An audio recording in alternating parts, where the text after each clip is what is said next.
গাজায় ইসরায়েলের হামলায় গত 2 বছরে অগণিত প্রাণহানি ও ভয়াবহ মানবিক বিপর্যয় ঘটেছে। বিশ্লেষকদের মতে এই যুদ্ধকে নেতানিয়াহু নিজ রাজনৈতিক অবস্থান ও বিভিন্ন মামলা থেকে মনোযোগ সরানোর হাতিয়ার হিসেবে ব্যবহার করছেন। এখন যুদ্ধবিরতি কার্যকর হলেও এসব সমস্যার একটি শেষ হয়ে যায়নি।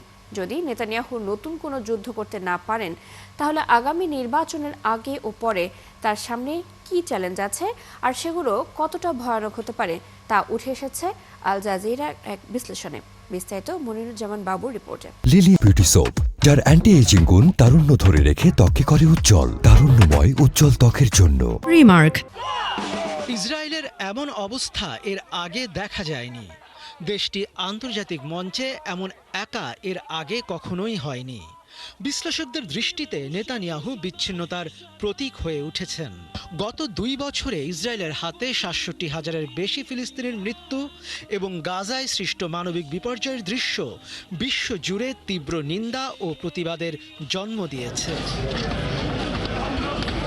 তাই নেতানিয়াহুর সরকার যদি আন্তর্জাতিক সাংবাদিকদের গাজায় প্রবেশ সীমাবদ্ধ করতে না পারে, তবে সেখানে ঘটে যাওয়া মানবিক বিপর্যয়ের সংবাদ কিছু সময়ের জন্য হলেও ইসরায়েলের বিচ্ছিন্নতাকে আরও দৃঢ় করবে। এরপরই নেতানিয়াহু যে চ্যালেঞ্জের মুখোমুখি হতে পারেন সেটা দেশটির ডানপন্থীদের কাছ হতে।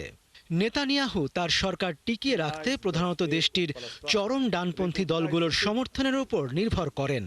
তাই ডানপন্থীরা জোট সরকার ভেঙে দিতে পারেন সেই শঙ্কাও রয়েছে।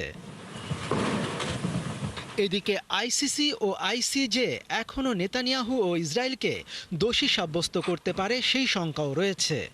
আন্তর্জাতিক বিচার আদালত ও আইসিজে ইসরায়েলের বিরুদ্ধে গণহত্যার অভিযোগ বিবেচনা করছে।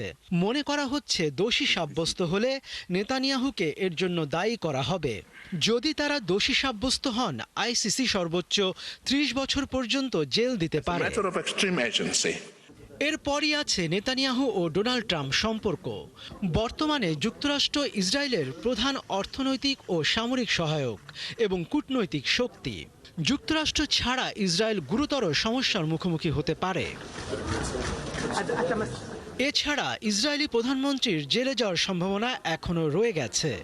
ট্রাম্প ইসরায়েলি সংসদে বক্তব্য দেওয়ার সময় ইঙ্গিত দেন যে গাজায় ইসরায়েলের দীর্ঘ যুদ্ধ এবং নেতানিয়াহুর দুর্নীতি মামলার মধ্যে সংযোগ আছে।